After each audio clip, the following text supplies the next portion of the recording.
Oi, meu nome é Camila. Olá, eu sou o Davi e nós somos estudantes do curso técnico de Eletrotécnica da Fundação Liberato, no município de Novo Hamburgo, no Rio Grande do Sul.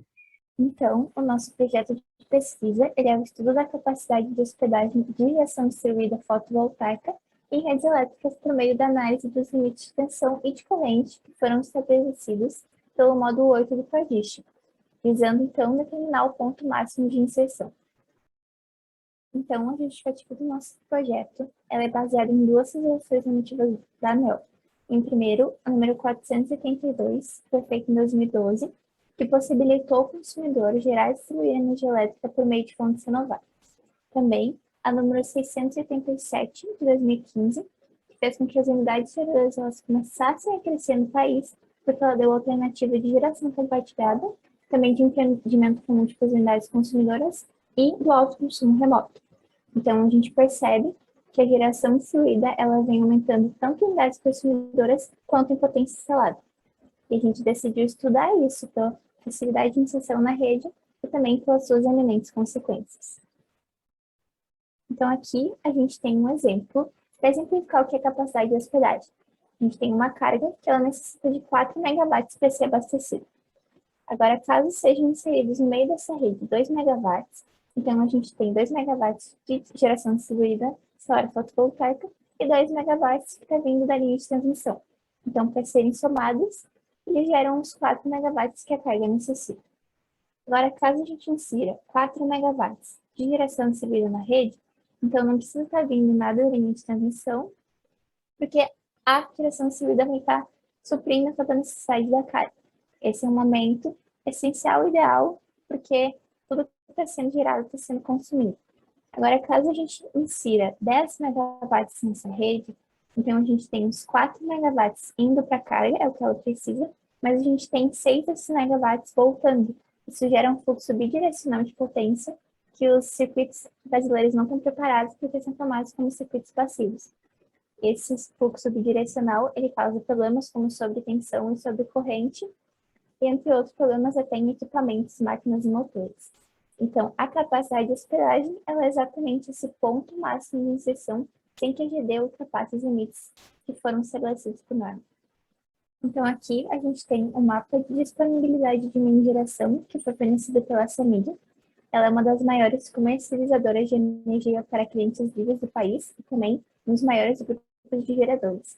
Então, a Samig ela desenvolveu essa ferramenta online no portal dela para informar a disponibilidade de ligação para novas conexões de empreendimentos fotovoltaicos de geração distribuída.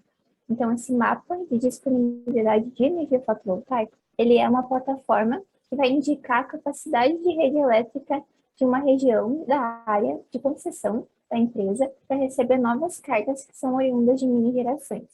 Então, a gente percebe através dos quadrados que são vermelhos as subestações que não têm mais disponibilidade.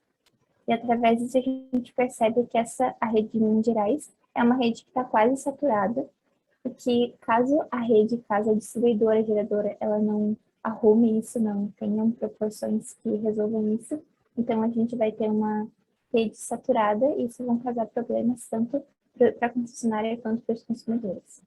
Então, a hipótese da nossa pesquisa é que é possível determinar essa capacidade de hospedagem da GD fotovoltaica de uma rede elétrica. A gente vai fazer isso por meio da análise de simulações que foram feitas no software OpenDCS, utilizando a rede teste, que é I3E13 barras. A gente vai inserir nela, então, curvas de carga e de geração fotovoltaica. Para as etapas da nossa metodologia, em primeiro a gente estudou trabalhos e projetos semelhantes. Então, a gente estudou o software, que é o OpenDCS. Então, estudamos o módulo 8 do PRODIST e também o Renewables Ninja, que é um site que estima a quantidade de energia que pode ser gerada por meio do solar fotovoltaico. Então, a partir desses dados, dessas informações, a gente começou simulações no software para que depois a gente plotasse os resultados para uma tabela no Excel, então a gente conseguisse ver, através dos dados do gráfico feito a partir disso, os resultados que a gente obteve. Então, a gente chegou a uma conclusão. Então, para uma etapa da metodologia também, a gente fez uma nuvem de palavras com o Biblioshine, que é uma ferramenta do Bibliometrics, para fazer uma pesquisa de termos em base de dados. Então, a gente percebe, através das palavras em destaque, como OpenSS, capacidade de hospedagem e geração fotovoltaica, que foram palavras que se repetiram nos projetos em que a gente leu, nas revistas, e que demonstram a importância do nosso trabalho e a importância desse assunto por ser um assunto que vem ganhando destaque atualmente no meio da elétrica. Então, a rede teste para simulações que foi escolhida foi a I3E 13 barras, que ela foi escolhida por ser uma rede que é mundialmente usada para simulações de redes inteligentes, em especial com inserção de GD, como é o caso do nosso projeto. Então, nessa figura, a gente pode ver pela simbologia qual que é a espessura de cada um dos trechos da rede e, consequentemente, o limite de corrente também.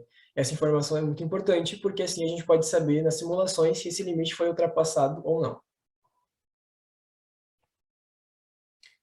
Então, antes de iniciar as simulações, nós plotamos dois gráficos, um para tensão e um para corrente, um caso base sem inserção de GD.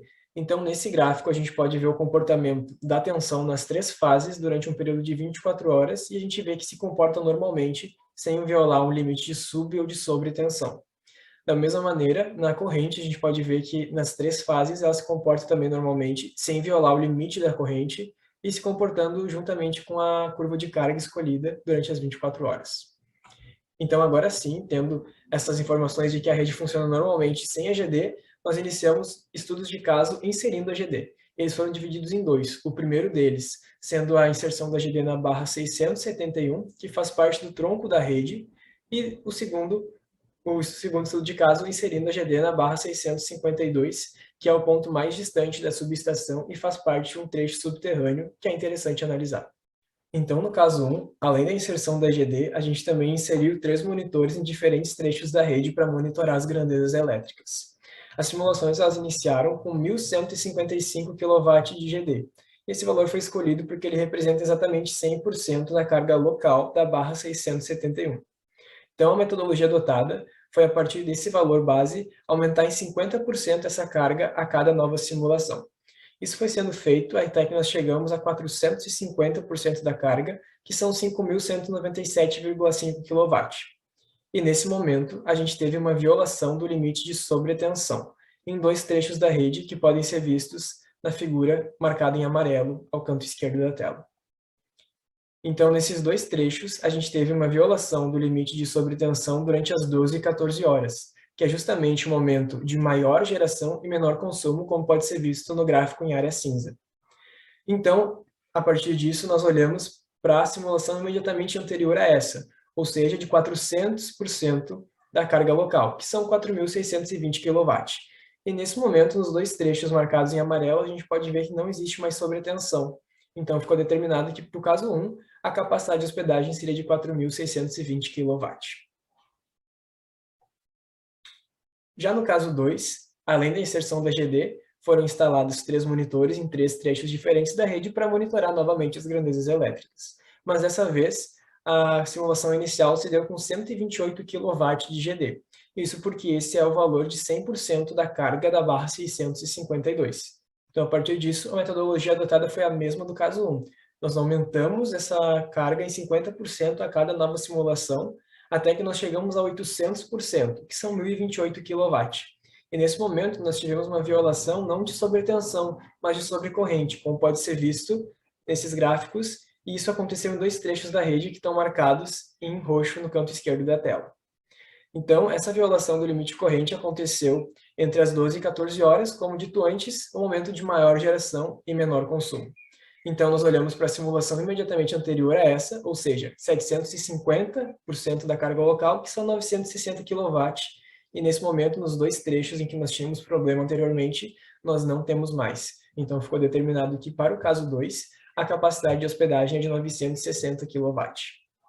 Então, até o momento, nós concluímos que tanto o simulador OpenDSS quanto a rede teste I3E 13 barras podem sim ser utilizados para simular e estudar a capacidade de hospedagem. Então, esse é o nosso projeto. Muito obrigado.